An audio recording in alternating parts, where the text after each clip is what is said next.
Hello everyone, welcome back to my channel commerce tutorial.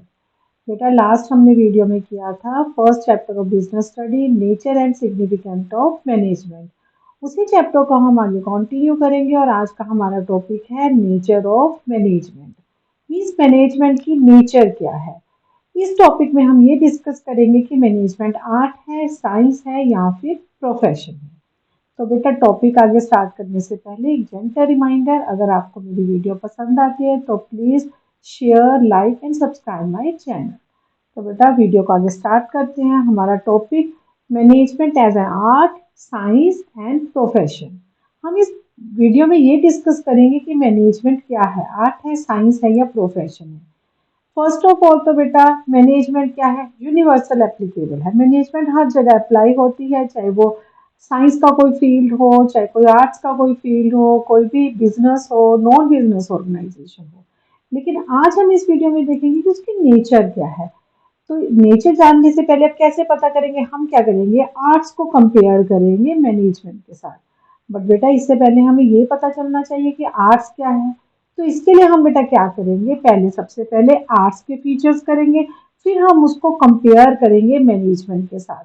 अगर arts के feature management में भी है इट मीन्स मैनेजमेंट आर्ट है। सेम हम फिर डिस्कस करेंगे कि साइंस के क्या फीचर्स है, फिर साइंस के फीचर्स को कंपेयर करेंगे हम मैनेजमेंट के साथ।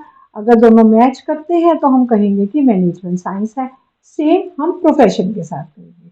तो सबसे पहले हम स्टार्ट करेंगे आर्ट्स के फीचर्स। तो सबसे पहले बेटा हम क्या स्टार्ट करें, मैनेजमेंट क्या है, आर्ट। आर्ट का मतलब होता है बेटा जैसे कोई भी, जैसे कोई डांस करता है, किसी को म्यूजिक पसंद है, सिंगर है, इवन कि कोई प्लेयर्स है, वो भी आर्टिस्ट ही है, वो भी अपना आर्ट्स, उनमें कोई स्किल है उसको यूज करते हैं। कोई पेंटर है वो ड्राइंग्स करता है, तो आर्ट मीन्स आपके पास कुछ स्किल है उसको आप यूज करते हो। तो इसके कुछ फीचर्स होते हैं। हम सबसे पहले ये जानेंगे कि आर्ट्स के क्या फीचर्स हैं। उन्हीं फीचर्स को हम किसके साथ कंपेयर करेंगे, मैनेजमेंट के साथ। अगर वो फीचर मैनेजमेंट में भी होंगे तो हम कहेंगे कि मैनेजमेंट क्या है, आर्ट है। तो सबसे पहले बेटा फीचर क्या है, existence of theoretical knowledge. Means कि जो आर्ट्स होती है उसमें क्या होता है, लिटरेचर है बहुत सारा। जब आप कोई भी, मान लो कोई डांसर है, कोई सिंगर है, जब भी वो अपनी ये स्किल सीखना चाहता है तो उससे पहले उसको लिटरेचर पढ़ना पड़ता है, उसके बारे में बहुत सारी बुक्स होती हैं। फॉर एग्जाम्पल अगर आप सिंगिंग सीख रहे हो तो उसके बहुत सारे राज होते हैं जो आपको सीखने पड़ते हैं। तो आर्ट में क्या होता है, बहुत सारा लिटरेचर होता है। In art there is existence of theoretical knowledge. और अब हमने देखना है कि क्या थ्योरेटिकल नॉलेज मैनेजमेंट में होती है। तो बेटा बिल्कुल होती है। आप भी अब बुक्स पढ़ रहे हो मैनेजमेंट पर, तो ये थ्योरेटिकली है ना बुक्स। आगे भी आप पढ़ोगे, आप आगे आप एमबीए करते हो तो पूरा लिटरेचर है। तो इट मीन्स आर्ट्स में जैसे थ्योरेटिकल नॉलेज जरूरी होती है, मैनेजमेंट में भी सेम थ्योरेटिकल नॉलेज होती है। तो ये फीचर जो है मैनेजमेंट का आर्ट के साथ टैली करता है। अब हम नेक्स्ट फीचर देखेंगे बेटा, नेक्स्ट क्या है, पर्सनल एप्लीकेशन। देखो थ्योरेटिकल नॉलेज तो हर आर्टिस्ट ने ली, बट उस थ्योरेटिकल नॉलेज को प्रैक्टिकली हर कोई अपना पर्सनली अप्लाई करता है। मान लो दो स्टूडेंट्स हैं, दो बच्चे हैं, उन्होंने सिंगिंग सीखी किसी इंस्टीट्यूट से, तो सिंगिंग सीखी, ये उन्होंने आर्ट्स का पूरा थ्योरेटिकल नॉलेज उन्होंने वहां से ले ली। लेकिन जो उन्होंने सीखा अब उसको जब वो प्रैक्टिकली अप्लाई करेंगे, दोनों सेम कभी नहीं करेंगे। वो अपनी पर्सनल स्किल के अकॉर्डिंग अपनी थ्योरेटिकल नॉलेज को प्रैक्टिकली कन्वर्ट करेंगे। Perfect circumstances bye it's creativity. अब सेम मैनेजर भी बेटा, मैनेजर ने भी बहुत सारी थ्योरेटिकल नॉलेज ली है, वो भी उसको अप्लाई करेगा। बट हर एक मैनेजर डिफरेंट सिचुएशन में अपने अकॉर्डिंग डिसीजन लेता है। कभी भी दो कंपनीज में आप सोचोगे कि दो कंपनी के मैनेजर है, सेम डिसीजन नहीं। वो अपने एम्प्लॉयज के अकॉर्डिंग, अपनी इन्वायरमेंट के अकॉर्डिंग डिसीजन लेते हैं, दूसरा अपने इन्वायरमेंट के अकॉर्डिंग, वहाँ की एम्प्लॉयज की क्या नीड है उसके अकॉर्डिंग डिसीजन लेता है। ये थ्योरेटिकल नॉलेज तो दोनों मैनेजर है लेते हैं, लेकिन उसको अप्लाई अपनी पर्सनल स्किल के अकॉर्डिंग डिफरेंट सिचुएशन में डिफरेंटली करते हैं। तो ये फीचर भी बेटा आर्ट्स और मैनेजमेंट की सेम टैली करती है। नेक्स्ट आता है बेटा based on practice and creativity. आपने जो भी, आप मान लो आप सिंगर हो, जितना आप प्रैक्टिस करोगे उतना आप में परफेक्शन आएगी। जैसे बोलते हैं ना कि कई सिंगर बोलते हैं मैं 5 घंटे रियाज करता हूँ, मैं सुबह शाम को रियाज करता हूँ। रियाज करना मीन्स वो प्रैक्टिस करते हैं। जैसे कोई डांसर है वो भी प्रैक्टिस करते हैं। वो प्रैक्टिस करते हैं क्योंकि प्रैक्टिस से उनकी जो स्किल है, उनकी जो आर्ट की स्किल है वो इम्प्रूव हो जाती है। बेटा सेम मैनेजमेंट में भी सेम होता है। मैनेजर जो होता है बार बार जब डिसीजन लेता है अपने एक्सपीरियंस से, उसमें स्किल इम्प्रूव हो जाती है। देखो कोई भी मैनेजर है, स्टार्टिंग में हो सकता है उससे गलती हो जाएगी या उसका डिसीजन ठीक नहीं होगा, लेकिन जैसे जैसे उसको प्रैक्टिस होती जाएगी वो सिचुएशन को समझ जाएगा और उसी के अकॉर्डिंग डिसीजन लेगा। तो इट मीन्स कि प्रैक्टिस से उसकी स्किल क्या हो जाती है, इम्प्रूव हो जाती है। और आर्ट्स में भी सेम, प्रैक्टिस से स्किल क्या होती है, इम्प्रूव होती है। तो बेटा ये फीचर भी मैच करता है। तो इट मीन्स आर्ट्स के 3 फीचर्स होते हैं, थेटिकल knowledge, personally application and based on practice. और ये तीनों फीचर बेटा मैनेजमेंट में भी है। तो हम ये कह सकते हैं कि मैनेजमेंट क्या है, आर्ट है। तो फर्स्ट तो बेटा मैनेजमेंट को हम आर्ट कह सकते हैं। अब बेटा हमारा नेक्स्ट आता है कि क्या मैनेजमेंट साइंस भी है। सेम बेटा हम साइंस के फीचर्स देखेंगे पहले, उन्हीं फीचर्स को आप कंपेयर करोगे मैनेजमेंट के फीचर्स के साथ। तो सबसे पहला साइंस का फीचर क्या है, systematic body of knowledge. Same बेटा जैसे आर्ट्स में था कि थ्रेटिकल नॉलेज, साइंस में भी बहुत सारा स्टडी मटेरियल होता है, वो उसी को अवेलेबल होता है, वो उसी स्टडी मटेरियल से आगे वो प्रैक्टिकली अप्लाई करते हैं। सेम बेटा ये हमने डिस्कस कर लिया कि मैनेजमेंट में भी बहुत सारा स्टडी मटेरियल होता है। तो बेटा ये वाला पॉइंट तो मैच करता है। ये पॉइंट आर्ट्स में भी है, साइंस में भी है एंड मैनेजमेंट में भी है। नेक्स्ट बेटा principle are based on experiment. जितने भी साइंस के प्रिंसिपल्स होते हैं बेटा वो एक्सपेरिमेंट बेस्ड होते हैं। ये कोई पहले से कोई बुक ऊपर से नहीं आई थी छप के कि ये साइंस के प्रिंसिपल्स हैं, ये वाले लॉ हैं, ग्रेविटेशनल लॉ है। ये सारे कैसे पता लगे, एक्सपेरिमेंट किया और ऑब्जर्वेशंस की। ऑब्जर्वेशंस और एक्सपेरिमेंट करने से ही हमें पता लगा कि ये साइंस के प्रिंसिपल अप्लाई होते हैं। और सेम बेटा मैनेजमेंट में भी जो प्रिंसिपल्स हैं, आगे आप चैप्टर्स करोगे मैनेजमेंट के भी प्रिंसिपल्स हैं, और वो प्रिंसिपल्स भी कैसे बने हैं, एक्सपेरिमेंट और ऑब्जर्वेशन से। मीन्स मैनेजर ने अपने बिजनेस में डिफरेंट सिचुएशंस में डिफरेंट डिसीजंस लिए, तो उससे उसको पता लगा कि कौन सिचुएशन में क्या चीज़ सही है और क्या सही नहीं है, उसके बिजनेस को फायदा नहीं देती है। वही एक्सपेरिमेंट और ऑब्जर्वेशन यूज कर करके वही हमारे क्या बन गए, डिसीजंस आगे जाकर प्रिंसिपल्स बन जाते हैं। तो बेटा साइंस भी प्रिंसिपल्स किसके बेस पर बनते हैं, एक्सपेरिमेंट और ऑब्जर्वेशन के बेस पर। सेम बेटा मैनेजमेंट के भी प्रिंसिपल किसके बेस पर बनते हैं, एक्सपेरिमेंट और ऑब्जर्वेशन के बेस पर। बट बेटा एक डिफरेंट है, जो साइंस के प्रिंसिपल है वो हर जगह अप्लाई होते हैं। मीन्स आप ऐसा नहीं है कि इस सिचुएशन में साइंस का ये प्रिंसिपल अप्लाई होगा लेकिन इस सिचुएशन में नहीं होगा। हर सिचुएशन में अगर ग्रेविटेशन का रूल अप्लाई हो रहा है कि पेड़ से जो भी चीज आएगी नीचे आएगी, तो वो चाहे आप कोई भी सिचुएशन हो, हर सिचुएशन में अप्लाई होगा। बट बेटा जो मैनेजमेंट है, मैनेजमेंट हमने किसकी करनी होती है, बिजनेसमैन ने ह्यूमन बींग्स की करनी होती है, क्योंकि बिजनेस में कौन काम करता है, वर्कर्स। और वर्कर्स को ही मैनेज करना मेन काम होता है। और ह्यूमन बिहेवियर बेटा क्या होता है, चेंज होता रहता है। आज किसी की नीड कुछ है, कल को हो सकता है इम्प्लॉयज का ह्यूमन बिहेवियर चेंज हो जाए, तो मैनेजमेंट को उसी के अकॉर्डिंग एडजस्ट करना पड़ता है। वो रिजिड प्रिंसिपल्स पर नहीं चल सकता कि ये प्रिंसिपल है इसी के अकॉर्डिंग करना है। नहीं बेटा, अगर उसको सिचुएशन ऐसी आती है तो वो अपने प्रिंसिपल्स में मॉडिफिकेशन करेगा according to situation, according to environment. वो अपने प्रिंसिपल में भी चेंजेस लेके आता है। तो बेटा ये जो फीचर है ये पार्शली मैच करता है। मीन्स ये सच है कि प्रिंसिपल क्या है, एक्सपेरिमेंट बेस्ड होते हैं साइंस के। सेम मैनेजमेंट के भी प्रिंसिपल एक्सपेरिमेंट और ऑब्जर्वेशन बेस्ड होते हैं। बट जो साइंटिफिक प्रिंसिपल होते हैं वो हर सिचुएशन में सेम ही रिजल्ट देंगे। बट जो मैनेजमेंट के प्रिंसिपल है, क्योंकि मैनेजमेंट ह्यूमन बींग्स की करनी होती है, तो अकॉर्डिंग टू सिचुएशन प्रिंसिपल्स में चेंज लाया जाता है। तो ये प्रिंसिपल पार्शली मैच करता है बेटा। नेक्स्ट बेटा यूनिवर्सल वैलिडिटी। जो साइंटिफिक प्रिंसिपल है वो यूनिवर्सल एप्लीकेबल है। यूनिवर्सल एप्लीकेबल मीन्स हर जगह एप्लीकेबल। आप ये नहीं बोल सकते कि साइंस का जो प्रिंसिपल है वो यहाँ पे जो लॉ बने हैं साइंस के, जो केमिस्ट्री के रूल्स है वो यहाँ तो अप्लाई होंगे लेकिन यूएसए में या कनाडा में नहीं अप्लाई होंगे। ऐसा नहीं होता बेटा, साइंस के प्रिंसिपल यूनिवर्सल वैलिड होते हैं, हर जगह सेम अप्लाई होंगे। बट बेटा मैनेजमेंट के जो प्रिंसिपल है वो according to situation, according to workers, according to environment उसमें चेंज होता है। हो सकता है कि जो प्रिंसिपल यहाँ इंडिया में अप्लाई होते हों वो वहाँ का एटमॉस्फेयर और यूएसए का एटमॉस्फेयर अलग हो, वहाँ वो प्रिंसिपल नहीं अप्लाई होंगे।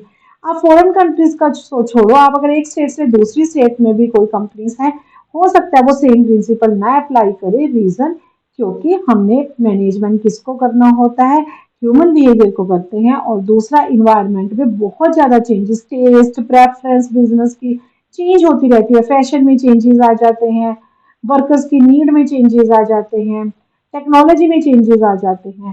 तो इट मीन्स उसके अकॉर्डिंग प्रिंसिपल में भी चेंज आने उसको जरूरत पड़ती है। तो साइंस के प्रिंसिपल यूनिवर्सल वैलिड होते हैं बट मैनेजमेंट के प्रिंसिपल यूनिवर्सल वैलिडिटी नहीं होते हैं। तो इट मीन्स ये फीचर नहीं मैच करता। तो बेटा साइंस के ये फीचर मैच करता है, ये मैच नहीं करता और ये पार्शली मैच करता है। तो हम क्या कहेंगे कि मैनेजमेंट क्या है, साइंस तो है बेटा बट कौन सी साइंस है, इनएग्जैक्ट साइंस है। मीन्स इसके कुछ प्रिंसिपल मैच करते हैं, कुछ नहीं मैच करते हैं, कुछ फीचर्स। तो इसीलिए मैनेजमेंट साइंस तो है बट एग्जैक्ट साइंस नहीं है, इनएग्जैक्ट साइंस है। तो बेटा अब हमारा अगला टॉपिक आएगा कि क्या मैनेजमेंट प्रोफेशन है। तो प्रोफेशन के भी बेटा कुछ फीचर्स, प्रोफेशन जैसे हमारे लॉयर्स होते हैं, डॉक्टर्स हैं, टीचर्स हैं, ये क्या है, प्रोफेशंस हैं। अब यही प्रोफेशंस के फीचर्स को हम किसके साथ मैच करेंगे, मैनेजमेंट के साथ। तो सबसे पहले तो बेटा फीचर्स है well defined body of knowledge. जितने भी प्रोफेशंस होते हैं उसमें सिस्टमेटिक बॉडी ऑफ नॉलेज, वही बेटा की बुक्स होती हैं, लिटरेचर होता है, स्टडी मटेरियल होता है। मैनेजमेंट में भी बेटा सेम है, वो हर तीनों में बेटा, आर्ट्स में भी है, साइंस में भी है और प्रोफेशन में भी है। और जितना भी स्टडी मटेरियल है, जितना भी वो है, वो tested and experimentation based different business situation में। हम भी जितनी भी हमारी बिजनेस में मैनेजमेंट को जितनी नॉलेज होती है थ्योरेटिकली, वो अपने बिजनेस में यूज करता है, एक्सपेरिमेंटेशन करता है। तो ये फीचर तो बेटा मैच करता है, ये तो तीनों में है। नेक्स्ट बेटा रिस्ट्रिक्टेड एंट्री। आप कोई भी प्रोफेशन में अगर एंट्री करनी है, ऐसा नहीं कि हर कोई जाएगा उसको एंट्री मिल जाएगी। अब कोई डॉक्टर है तो उसका बेटा कहेगा चलो मैं भी डॉक्टर ही बनूंगा, मैं भी डॉक्टर आज से नहीं, उसको डॉक्टर बनना है तो रिस्ट्रिक्टेड एंट्री मीन्स उसको एग्जाम क्लियर करना पड़ेगा, उसको एजुकेशन डिग्री लेनी पड़ेगी, तभी वो इस प्रोफेशन में एंटर कर सकता है। ऐसा नहीं कि मेरे पापा डॉक्टर है तो चलो मैं भी डॉक्टर, मेरे पापा लॉयर है तो बेटा कहेगा मैं भी लॉयर ही बन जाऊंगा। लेकिन उससे पहले उसको एजुकेशनल डिग्री, अपना एग्जामिनेशन पेपर क्लियर करना पड़ता है। बेटा मैनेजमेंट में ऐसी कोई रिस्ट्रिक्टेड एंट्री नहीं है। कोई भी पर्सन चाहे उसने, वैसे तो बिजनेस के लिए एमबीए की स्टडी होती है, लेकिन अगर उसने वो नहीं भी की तब भी वो किसी भी कंपनी में मैनेजर बन सकता है, कोई रिस्ट्रिक्शन नहीं है। बट बेटा आजकल जो बड़ी बड़ी कंपनीज हैं वो प्रेफरेंस देने लग गई हैं एमबीए, जिन्होंने मतलब कि स्टडी की हो, एमबीए की हो, उन्हीं को प्रेफर करने लगी है। रीजन लार्ज स्केल बिजनेस हो गया, कंपटीशन बढ़ने लग गया। कंपल्सरी नहीं है, कोई रिस्ट्रिक्शन नहीं है, कोई भी पर्सन मैनेजर बन सकता है, उसके लिए कोई एजुकेशनल डिग्री स्पेशलाइजेशन की जरूरत नहीं है। तो इट मीन्स ये फीचर बेटा मैच नहीं करता है। नेक्स्ट बेटा आ जाता है प्रेजेंस ऑफ प्रोफेशनल एसोसिएशन। जैसे बेटा एग्जामिनेशन क्लियर करना पड़ता है, लॉयर है, डॉक्टर है, उसी तरह जितने भी प्रोफेशंस होती हैं उनकी एसोसिएशंस होती हैं, उन एसोसिएशन का मेंबर बनना जरूरी होता है। स्पेशल एसोसिएशंस होती है established and every profession has to get registered with these associations। मतलब कि हर एक प्रोफेशन को इन एसोसिएशन में रजिस्टर्ड करवाना जरूरी होता है। एक डॉक्टर है उसको अपनी जो एसोसिएशन है उसके अंदर रजिस्टर्ड करवाना कंपलसरी होता है। लॉयर है उसको भी कंपलसरी होता है रजिस्टर्ड कराना। जैसे बेटा लॉयर के लिए होता है बार काउंसिल ऑफ लॉयर्स, और डॉक्टर्स के लिए होता है, और जैसे बेटा डॉक्टर्स के लिए होता है मेडिकल काउंसिल।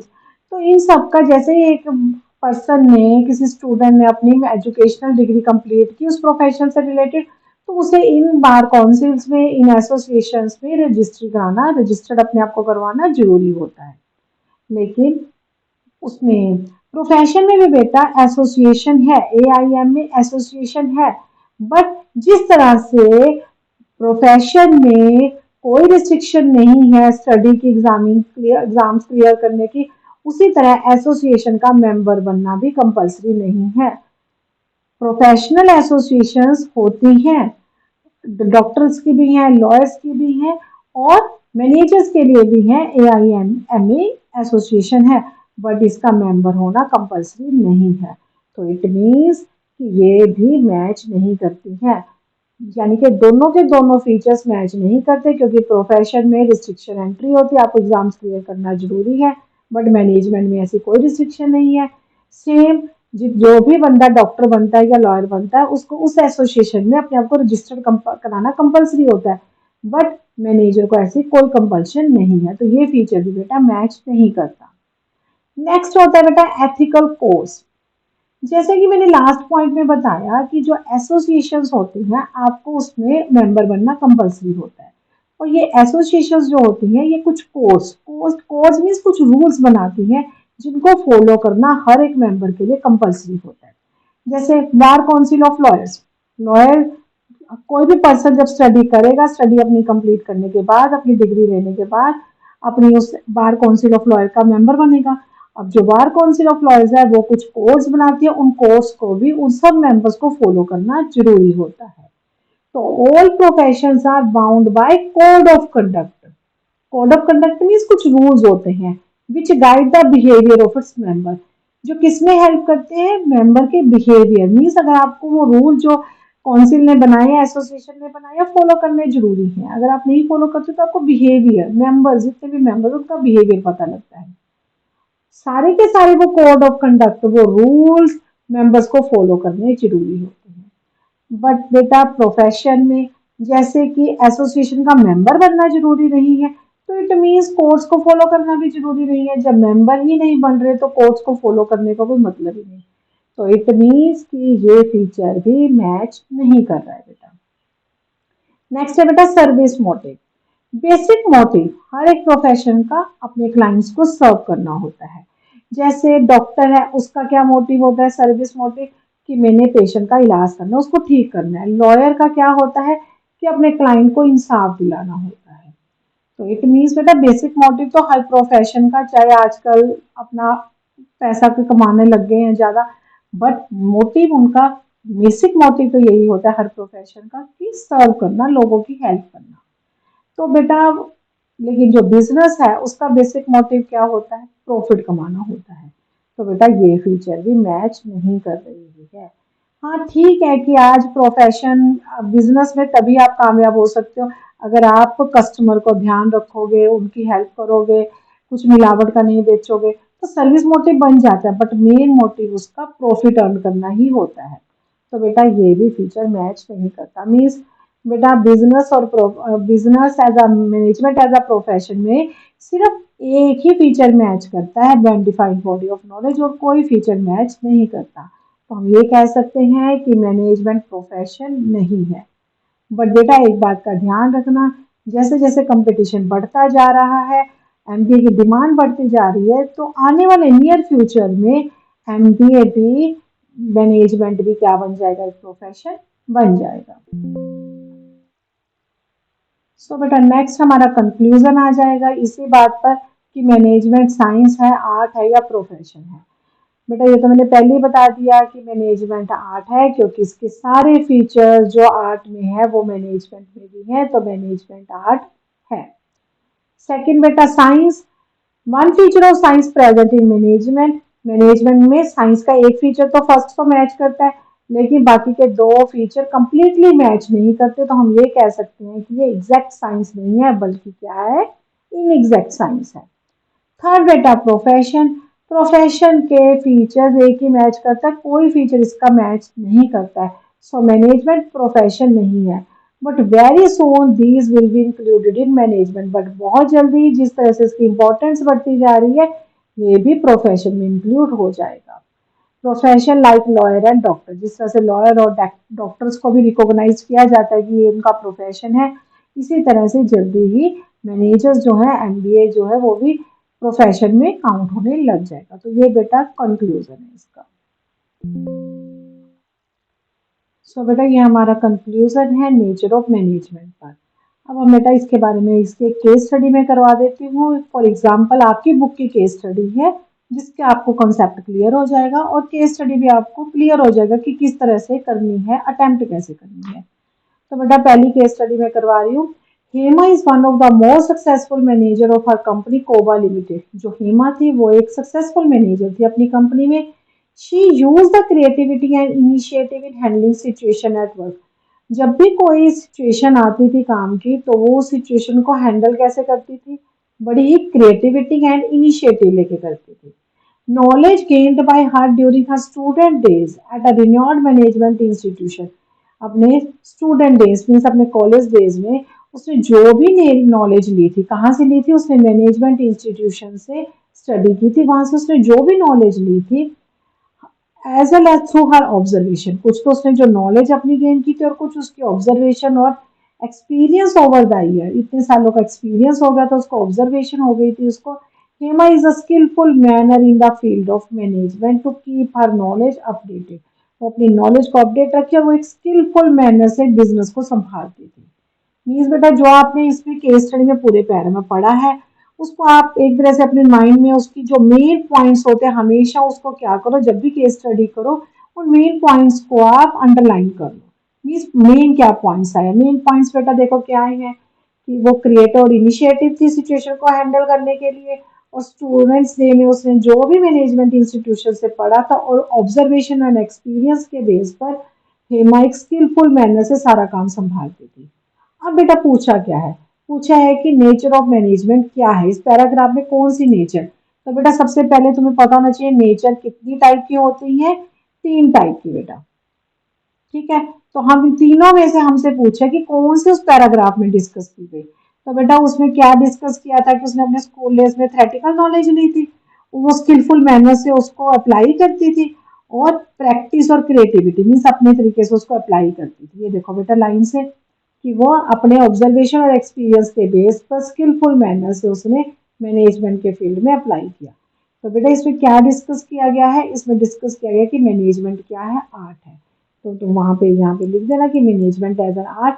अब आगे क्वेश्चन पूछा है कि इसके 3 फीचर्स बताओ, तो जो मैंने 3 फीचर्स बताए थे आपने वही इसको आगे डिस्कस कर देने हैं। तो बेटा ये 4 नंबर में क्वेश्चन आ जाता है। अगर मतलब कि अगर आपका 4 नंबर में क्वेश्चन आया है तो आप उसको फीचर्स को थोड़ा थोड़ा एक्सप्लेन कर देना, लेकिन अगर ये 2 मार्क्स में आता है तो आपको सिर्फ फीचर्स के पॉइंट्स बताने हैं, क्योंकि 1 मार्क्स तो आपका फर्स्ट पॉइंट का ही है, 3 मार्क्स इसके मिलेंगे। तो अगर तो सिर्फ 1 मार्क्स का ही पूछा है तो आप सिर्फ हेडिंग्स बताना। नेक्स्ट केस स्टडी बेटा, mister Nitin Singhania father has a good business of iron and steel. Mister Nitin Singhania थे उसके पापा जो थे आयरन और स्टील का बिजनेस करते थे। He want to go to USA for MBA. जो मिस्टर नितिन सिंघानिया था वो क्या करना चाहता था, यूएसए जाना चाहता था एमबीए करने। But his father think that he should join the business, लेकिन उसके पापा कहते थे तो बिजनेस ज्वाइन कर ले। रीजन वही बेटा हमने प्रोफेशन में किया था कि बिजनेस संभालने के लिए कोई रिस्ट्रिक्टेड एंट्री नहीं होती है, लेकिन on the basis of emerging trends, जैसा ट्रेंड चलता जा रहा है, do you think that mister Singhania should send his son to USA. तो उन्होंने हमसे पूछा है कि क्या आपको लगता है उसे भेजना चाहिए, और अपना रीजन भी बताओ अपने आंसर के साथ। तो बेटा इसका आंसर तो आएगा कि यस, उसको अपने उसके फादर को नितिन को भेज देना चाहिए। रीजन बेटा साथ में आप ये भी लिखना कि चाहे अब वो कोई रिस्ट्रिक्टेड एंट्री नहीं है, वो अपने फादर का बिजनेस संभाल सकता है, लेकिन जिस तरह से आने वाले टाइम में बिजनेस की मैनेजमेंट की इंपॉर्टेंस बढ़ती जा रही है, कंपटीशन बढ़ता जा रहा है, ट्रेंड्स चेंज होते जा रहे हैं, तो इस आने वाले टाइम में ये कंपल्सरी हो जाएगा और इससे वो नई स्किल सीखेगा तो बिजनेस को और ज़्यादा बढ़ा सकता है। क्लियर बेटा, इस तरह से आप केस स्टडी करनी है बेटा। आप अपनी बुक में से किसी भी बुक में से आप केस स्टडी करो, अगर उसमें से कोई भी आपको लगता है कोई डाउट है, कोई केस स्टडी का आंसर आपको नहीं पता लग रहा है तो आप मुझे कमेंट बॉक्स में भेज देना क्वेश्चंस को, मैं उसका आपको ज़रूर आंसर क्लियर करूँगी, आपके डाउट्स ज़रूर क्लियर करूँगी। तो बेटा नेक्स्ट वीडियो में हम इसके आगे का टॉपिक करेंगे। तो तब तक आप सिर्फ मेरे पॉइंट्स जो मैंने समझाए हैं उसको याद एक बार रीड कर लो और केस स्टडी करो बेटा। जितनी केस स्टडी होगी आपके पॉइंट्स उतने क्लियर हो जाएंगे। Thank you.